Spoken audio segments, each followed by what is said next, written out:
Hi everybody, welcome back to my channel. Today we're making edamame dumplings. To start this dish, I have a pot of dashi broth simmering on the stove. I'm just adding in 3 cups of frozen edamame. And we're going to just cook this for 5 minutes, just until that's a little tender and cooked through. If you want to keep this vegetarian, just replace that broth with vegetable broth.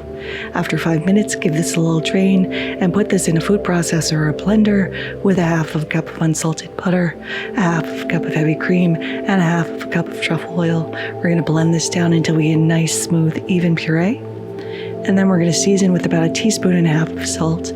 Now I know truffle oil is controversial. There's no truffles in truffle oil, but we want that earthiness.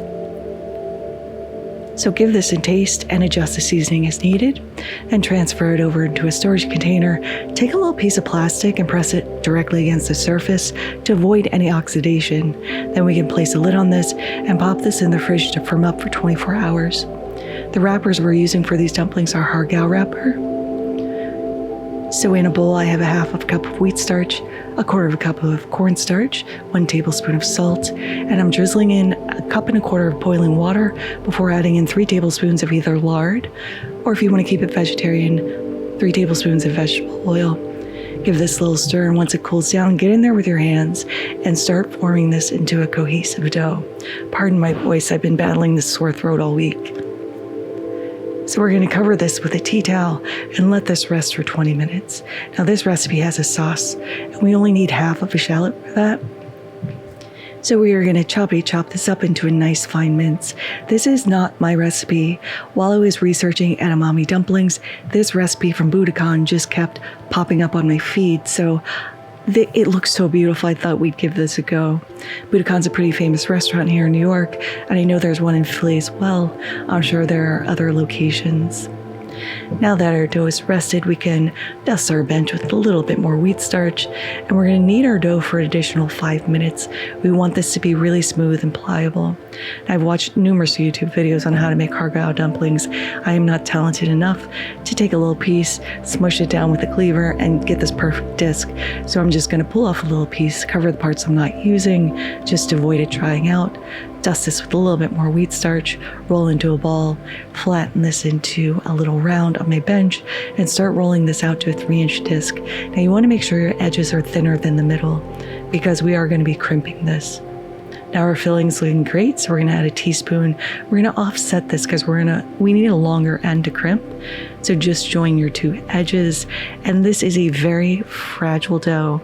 So just go slow and steady. If it rips, it's fine. It'll smoosh back together because there's a lot of fat content.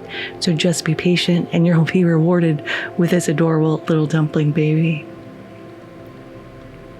Now all of these took me about an hour, full disclosure, to make, but this is the last one, and of course I'm not going to eat all these, so I've frozen some of them on a sheet tray. Once they're frozen, I pop them in a Ziploc, and you have dumplings whenever you want. But to cook these, I have a little parchment lined steamer basket. I'm just placing 6 in here.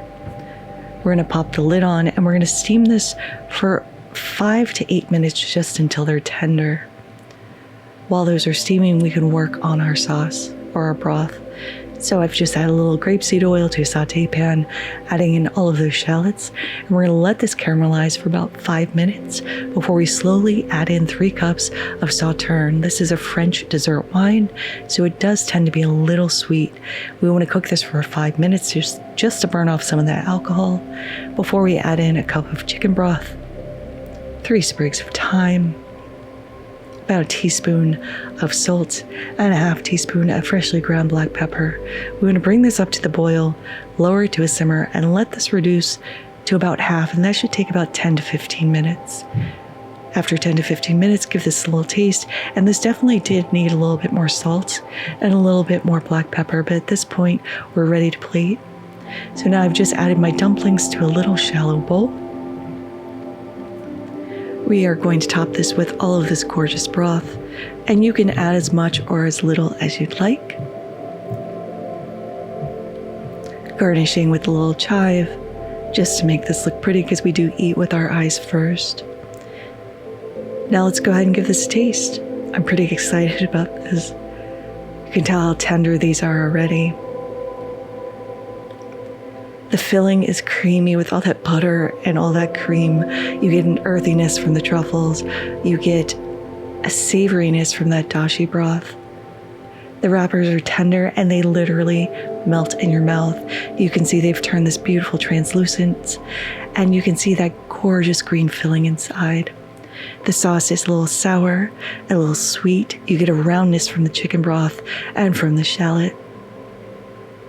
These are absolutely delicious, and now I know why they kept popping up on my feed when I was researching edamame dumplings. They are a lot of work, but they are definitely worth it. I have never tasted anything like this. There's such a nuance of flavor throughout this dish, and now I know why it's in Buddakan's restaurants.